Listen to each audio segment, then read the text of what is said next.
Hello and welcome to F360, Indiana Folklore and Folk Life. In this lecture, we're going to talk about the future of folk art. This is my quintessential last lecture, the talk that I like to give that's kind of a progress report. Or maybe it's more like the State of the Union that the president gives each year, where I try to capture the pulse, the feel of what folk art is like in the state today.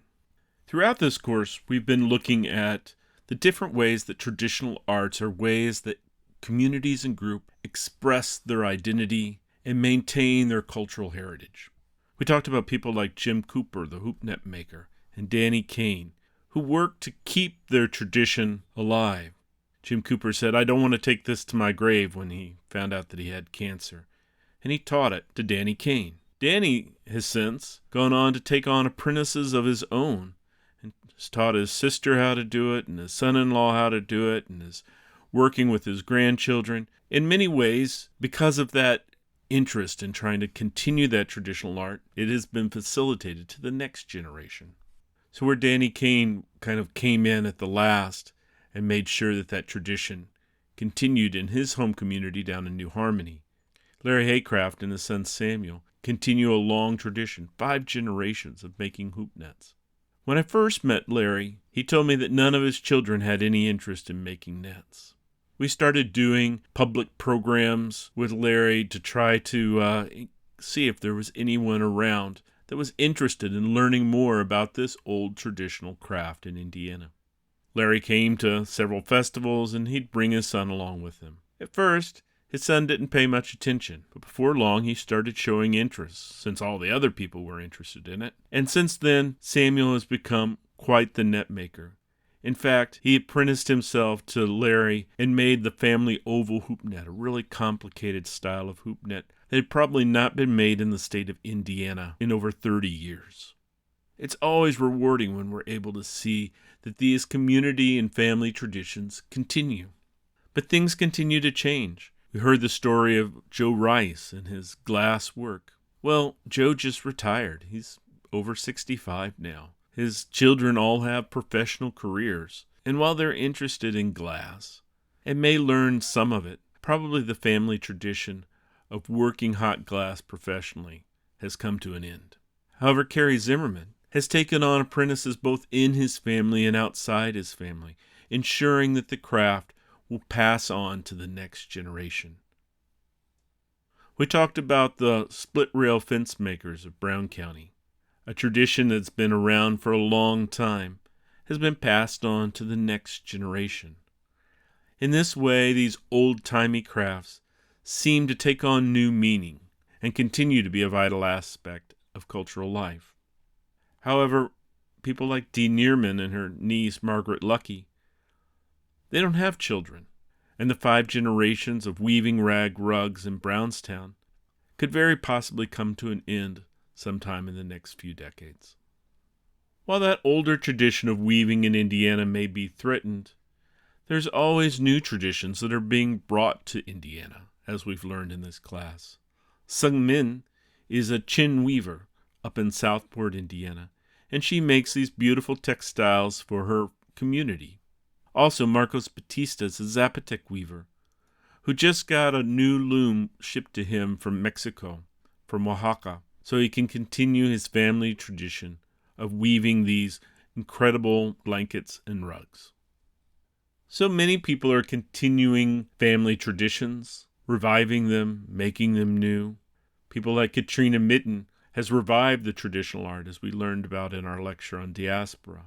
And she's making pieces that not just tell her personal and family stories, but important stories for her whole community. Scott Shoemaker does Miami ribbon work. He's a curator at the Eiteljorg and is also a member of the Miami Tribe of Oklahoma. He's made sure that he's teaching his daughter, Hazel, how to continue this community tradition that he has worked so hard to revive. Here's an example of the ribbon work that he's done on some moccasins that he made for Hazel when she was little. Over and over, we've seen this practice where an elder, like Prince Julius Adeniyi, takes an interest in passing on his knowledge to the next generation. It comes to Tony Artis, who then turns around and trains his son, along with dozens and dozens of other people who are interested in the tradition of drumming in Indianapolis. I'm continually surprised how the work of individuals are so essential to the continuation of cultural traditions. This is Deborah Bolaños, who you learned about in our last lecture on music and dance. Deborah continues to teach ballet folklorico, something that's been practiced in Indiana for over 50 years. Just as she had learned from her mother, she's made sure that her daughter Alejandra continues to learn how to dance, but also with hopes that she will become a teacher herself someday. So, in many ways, the state of the traditional arts of Indiana are good. There are traditions that are being continually reinvented and revived and continued. There are some that are threatened, that may go away, but there are constantly new traditions that are being brought here to our state, and it improves the cultural vitality of Indiana. We also have some homegrown traditions. When I was young, you never saw a wild turkey, or at least I never did. And then something happened about 25 years ago or so, maybe 30 years ago. The turkeys started coming back. Along with the turkeys coming back, we started hunting. And people like Bill Barker started making turkey calls, artfully made turkey calls, to support that new tradition in the state. When somebody starts doing it, they inspire other people. Traditions are being continued, revived, revitalized, invented, and made new. This is Amelia Culfer. She really didn't make any quilts until she was in her 60s. But then she joined the Sisters of the Cloth. And before long, she was teaching her niece, Andrea, how to make quilts. So as I said, we used to feel that traditions were something that were always disappearing. And that can be true. But to a certain degree, they're also always emerging. They're always in a state of becoming. As we saw in your assignment, the virus made me do it. A great sampling of everyday expressive practices that people were doing during the pandemic. I know that several of the artists that I've worked with over the years had their own responses that they did. My friend Vicki Graber, who we've talked about, used that time to try to make new and inventive styles of baskets. Then others used this time to make masks. Many of you worked with people who were making masks and other forms of personal protective equipment. And sometimes these were practical responses to what people needed. And other times they became expressions of not just this particular historic moment, but also of people's cultural heritage and cultural traditions. This is a mask that my friend Katrina Mitten made. It was actually exhibited in an online exhibition and was later purchased by the Smithsonian. Here's her granddaughter modeling it for us. Scott Shoemaker took this time to work on his regalia and made these moccasins for himself, featuring the ribbon work that we talked about. During the pandemic, Easter happened, and many of those egg traditions that we talked about were continued. My friend Joanne Studgen did this Ukrainian-style egg, while my friend Sean Williams broke from those traditional patterns and made eggs that commented about this particular time. So not only are new traditions being brought here, those older traditions are constantly in a state of being changed and made relevant for the times that we live in. I want to shift gears just a little bit. As I was putting together this lecture, I thought that we needed to talk about a concept, affect. Affect and folklore. We've used this word aesthetics.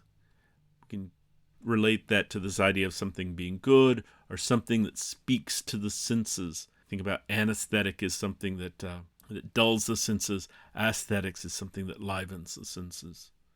And that's a type of affect.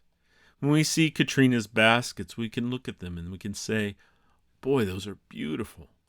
Oh, the colors that she's able to get from the natural colors of the willow, the forms and shapes that she's able, those create a strong sense of awe at times for us.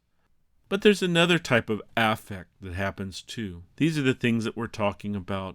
Affect when something is created, but we have an affect as well when something is destroyed. In our conversation about Indiana gravestones, I talked about Stonehead and how that had been my first research project. Well, a few years back, on the eve of a very controversial presidential election, some vandals went and they destroyed the Stonehead. And that destruction just was a stomach punch to that whole community. People couldn't believe that this had happened. Why would somebody destroy something that had been in place for 160 years? I can only imagine that they wanted to create affect. They wanted to shock people. They wanted to make people stop and be in shock. What is our response going to be when people do these destructive things? Well, I worked with a group of people to create a memorial, basically, for the Stonehead. My friend Casey Winningham went and researched the techniques and styles and carved a monument of his own to go there to commemorate the 160 years that Stonehead was there. So at various times in history, we have seen things that are made and things that are destroyed. And usually that's about causing the stirring of the senses. Probably the most classic version of this affect is the burning of a cross by the Ku Klux Klan. This was actually a cross that was burned in Brown County, where I live, I think in the 1930s. And it caused affect. It caused fear. It scared people. We hope that things have changed. But just a few miles from where that cross burned back in the 1930s, people continued that affect of trying to cause fear and anger. And it's a difference between the beautiful and the grotesque. Are we going to choose to make things? Or are we going to choose to destroy things? The swastika, along with other shocking elements, were spray painted on the side of a church in Bean Blossom, purely for the affect, purely to try to get people to respond, purely to create an emotional response. The problem with just looking at affect is the fact that it fails to see that what we really want to do is create dialogue. When we have creative expressions, remember the lynching quilt. Some people saw it, and there was affect. It's both beautiful and grotesque at the same time. But the intent is not to destroy. The intent is not violent. The intent is conversational. It's about opening up a dialogue so people can communicate. We saw that with the AIDS quilt, where they made these quilts that told the stories of AIDS victims. These are using art to open up a dialogue, to create conversations, to bring about change, not by destruction, but by creation. There are all types of people who use craft to engage in a form of public speech, whether it's burning a president in effigy or making pink pussy hats for a women's march. All of these are examples of creative expression that are used to express identity and to open up a conversation. Right now, the times that we live in are uncertain. We have a pandemic. We have people taking to the streets. We have people who are peacefully protesting.